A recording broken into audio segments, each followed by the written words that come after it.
Nel nome del Padre, del Figlio e dello Spirito Santo. La pace sia con voi. Lectura del libro de los Hechos de los Apóstoles. Cuando Pedro regresó a Jerusalén, los creyentes de origen judío lo interpelaron diciéndole: ¿cómo entraste en la casa de gente no judía y comiste con ellos? Pedro comenzó a contarles detalladamente lo que había sucedido. Apenas comencé a hablar, el Espíritu Santo descendió sobre ellos, como lo hizo al principio sobre nosotros.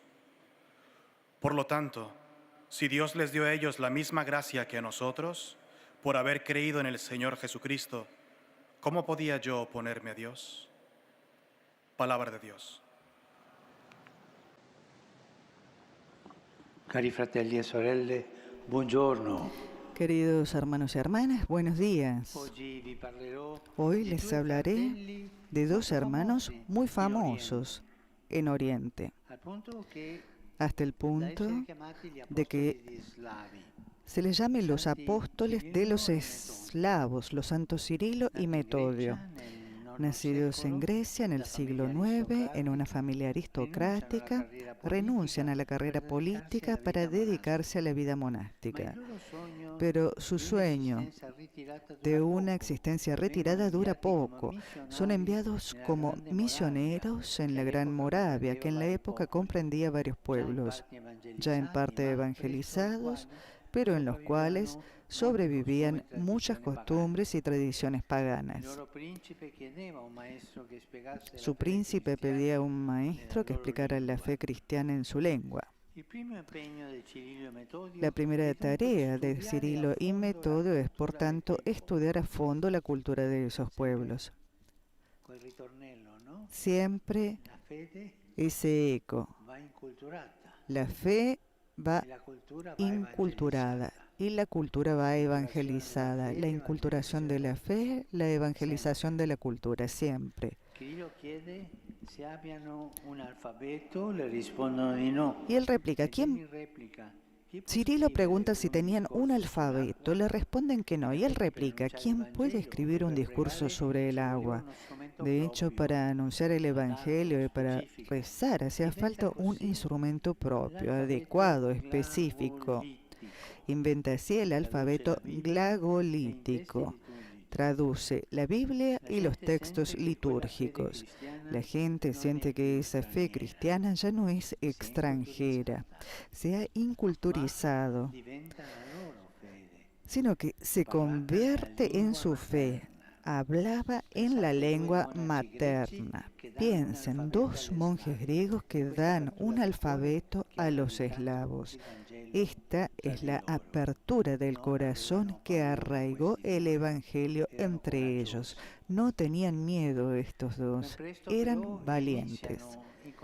Pero pronto comenzaron los conflictos por parte de algunos latinos que ven arrebatado su monopolio de la predicación entre los eslavos. Esa lucha dentro de la iglesia siempre así. Su objeción es religiosa, pero solo en apariencia. Dios puede ser alabado, dicen, solo en las tres lenguas escritas en la cruz: el hebreo, el griego y el latino. Ellos tenían la mentalidad cerrada para defender su propia autonomía. Pero Cirilo responde con fuerza. Dios quiere que todo el pueblo lo alabe en la propia lengua. Y junto al hermano Metodio apela al Papa y éste aprueba sus textos litúrgicos en lengua eslava.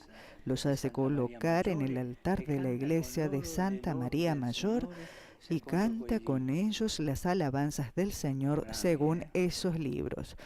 ¡Qué buenos! Cirilo muere pocos días después. Sus reliquias son todavía veneradas aquí en Roma, en la Basílica de San Clemente. Metodio, en cambio, es ordenado obispo y enviado de nuevo a los territorios de los eslavos. Aquí tendrá que sufrir mucho, incluso será encarcelado.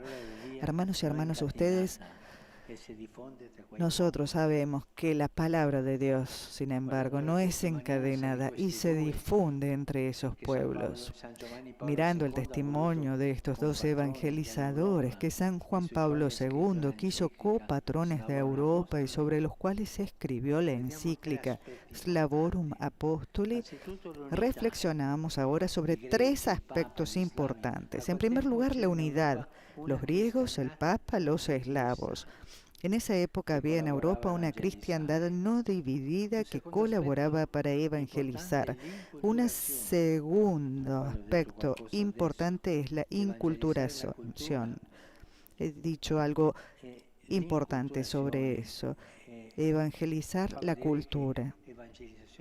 Inculturación hace ver que evangelización y cultura están estrechamente conectadas. No se puede predicar un evangelio en abstracto, distilado, no. El evangelio debe ser inculturado. Y es también expresión de la cultura. El último aspecto es la libertad. En la predicación hace falta libertad, pero la libertad siempre necesita de la valentía. Una persona es libre cuanto más valiente es y no se deja encadenar por las tantas cosas que le quitan la libertad. Hermanos y hermanas, pidamos a los santos Cirilo y Metodio ser instrumentos de libertad en la caridad para los otros, ser creativos, ser constantes, ser humildes con la oración y con el servicio. Gracias. Queridos hermanos y hermanas, en la catequesis de hoy nos acercamos a la figura de dos misioneros apasionados por la evangelización, los hermanos Cirilo y Metodio, llamados también los apóstoles de los eslavos. Mi predecesor, Juan Pablo II, los proclamó copatronos de Europa. Quisiera destacar tres aspectos importantes de estos santos: la unidad, la inculturación y la libertad. Cirilo y Metodio evangelizaron siempre unidos a Cristo y a la Iglesia. También hoy urge que estemos unidos para anunciar el Evangelio. Donde hay división, trabaja el diablo. Además, estos dos monjes se adentraron tanto en aquella cultura, se inculturaron tanto, que incluso llegaron a crear un alfabeto propio que hizo posible la traducción de la Biblia y de los textos litúrgicos a las lenguas eslavas, favoreciendo con ello la difusión de la buena noticia. Por último, quisiera subrayar que a pesar de las críticas y los obstáculos, Cirilo y Metodio se caracterizaron por la libertad evangélica que los impulsaba a seguir las inspiraciones del Espíritu y estar abiertos al futuro que Dios les iba indicando. Saludo cordialmente a los peregrinos de lengua española. Pidamos al Señor, por intercesión de los santos Cirilo y Metodio, que nos conceda ser instrumentos de unidad, instrumentos de paz, estableciendo en nuestro entorno relaciones cordiales que contribuyan a superar el odio y las contraposiciones que hieren y que dividen a la gran familia humana. Que Jesús los bendiga y la Virgen Santa los cuide. Muchas gracias.